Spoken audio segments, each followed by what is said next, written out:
Estas estrellas de neutrones que emiten estos rayos de radio que recibimos en la Tierra, en los radioobservatorios, nos indican dónde están las estrellas, porque podemos ver exactamente de dónde vienen estas ondas de radio.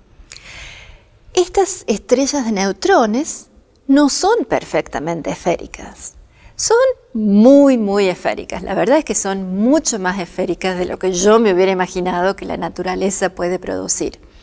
Decimos que las estrellas de neutrones tienen la masa del Sol concentrada en el tamaño de una ciudad mediana. La irregularidad en la superficie que las hace no esféricas es equivalente a tener una montaña de centímetros. Una montaña así, en una ciudad, en el tamaño de una ciudad. En cualquier ciudad que yo conozco hay baches en las calles que son más grandes que esos. Sin embargo, si la estrella de neutrones no es perfectamente esférica, va a producir ondas gravitacionales. Y va a producir ondas gravitacionales que van a ser periódicas, porque va a estar girando la estrella a la velocidad que gira alrededor de su eje, y esa masa que está girando va a producir ondas gravitacionales al doble de la velocidad de rotación de la estrella. Y si sabemos dónde está la estrella, sabemos dónde buscar esta onda gravitacional. Porque ondas gravitacionales en distintos lugares en el cielo producen ondas sinusoidales, pero no perfectamente sinusoidales, porque a pesar de que la estrella produce una onda perfectamente sinusoidal, nosotros nos estamos moviendo. Estamos en la Tierra, que se está moviendo alrededor del Sol. Es decir, nosotros vemos esa onda sinusoidal modulada por el movimiento de la Tierra alrededor del Sol. Y esa modulación es distinta para cualquier punto en el cielo.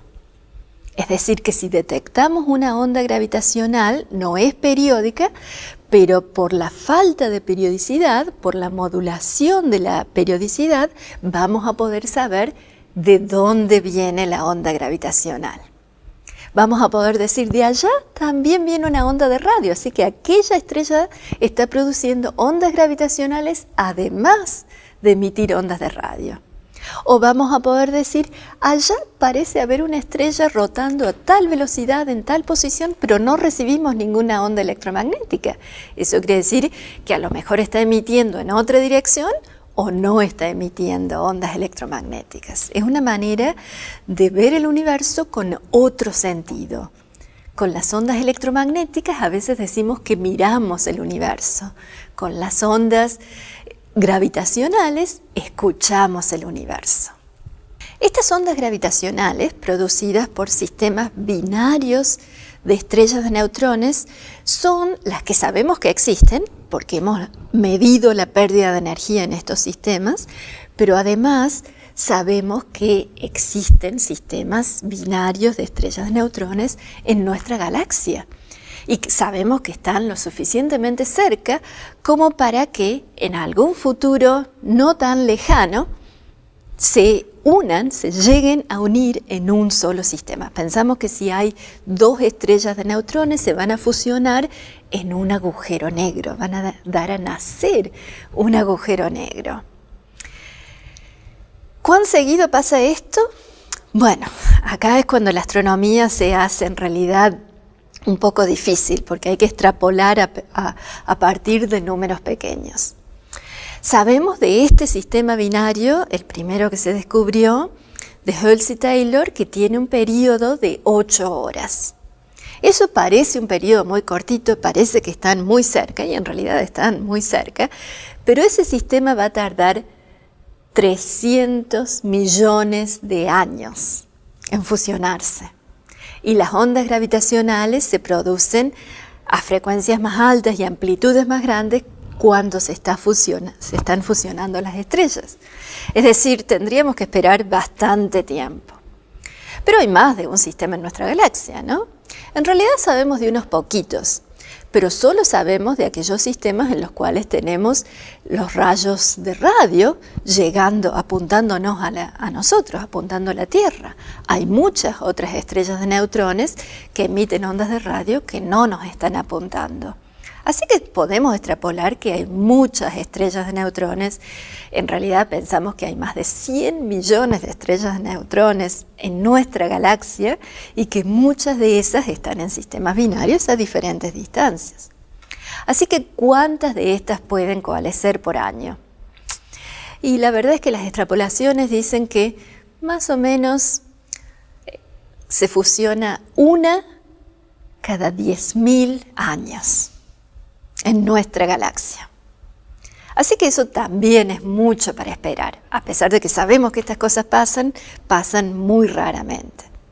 A menos que podamos detectar ondas gravitacionales de sistemas que estén bastante más lejos. Van a ser más débiles, vamos a necesitar detectores más sensibles, pero si podemos ver decenas de miles de galaxias, vamos a poder ver varias señales por año.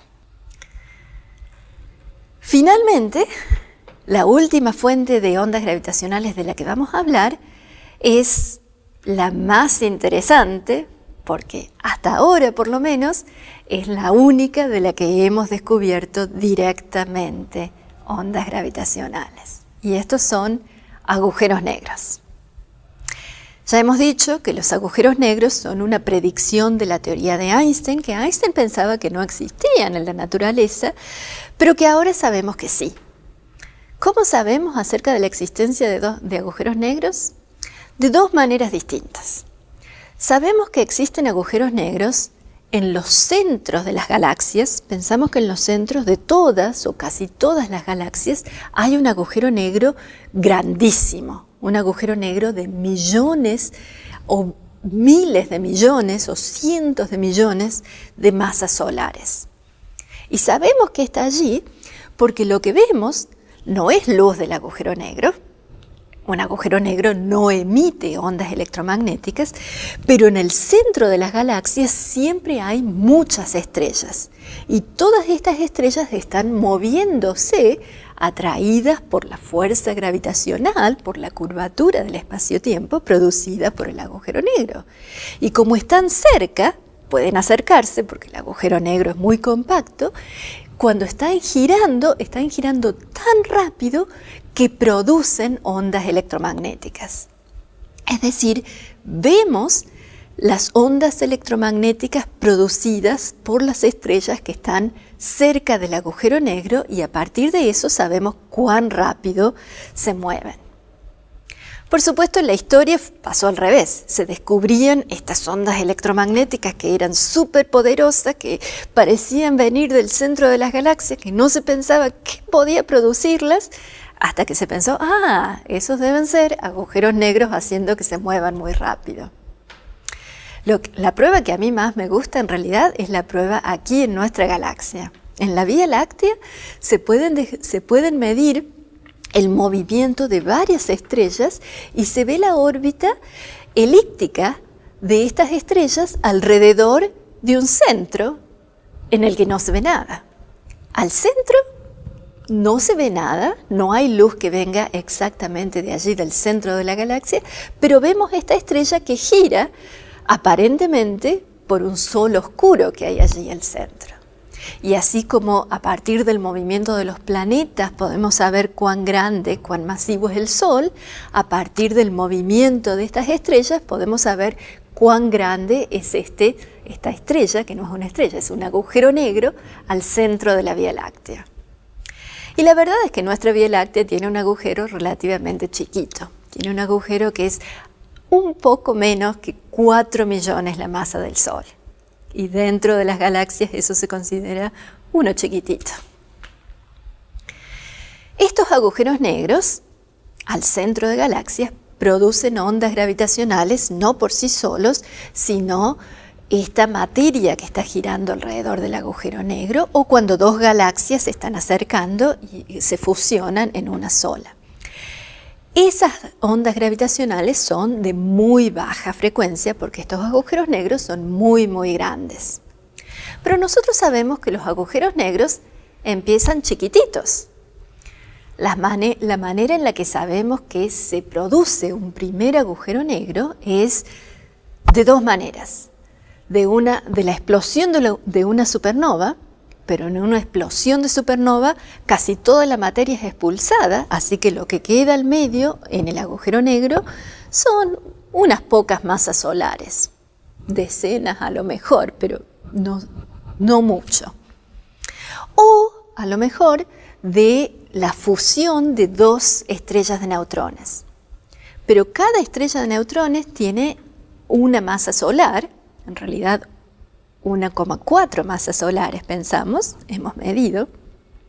Así que cuando se fusionan van a formar un agujero negro también chico, de alrededor de 2 masas solares.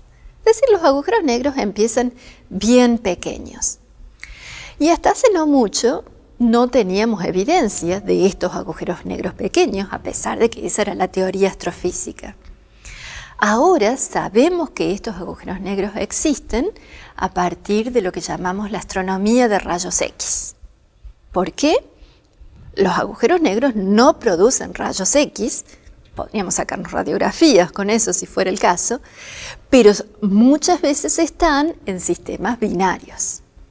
Hay otra estrella alrededor y esta otra estrella está girando alrededor del agujero negro y esta otra estrella produce rayos electromagnéticos, ondas electromagnéticas, en general en frecuencias muy altas como rayos X, ondas electromagnéticas de frecuencias muy altas, rayos X. A veces la estrella que formó el agujero negro produjo campos magnéticos muy fuertes y partículas que se acercan a estos campos magnéticos se aceleran y escapan a muy alta velocidad, produciendo ondas electromagnéticas también de rayos X. Es decir, a partir de estas partículas aceleradas o a partir de las estrellas que giran alrededor de agujeros negros, podemos deducir la masa y el tamaño de estas estrellas y saber que es un agujero negro. Y de eso sabemos que existen alrededor de 2 o 3 docenas. No son muchos porque este es un campo bastante nuevo en la astronomía, pero sabemos que existen. Lo que no sabíamos hasta hace muy poco era que existían en sistemas binarios, porque sabemos que los agujeros negros se producen uno a la vez. No sabemos cuán rápido o cuán cerca se producen, pero si se encuentran 2 agujeros negros van a producir un sistema binario que va a producir ondas gravitacionales. Esas son las ondas gravitacionales que hemos medido y de las que vamos a hablar en el tercer módulo.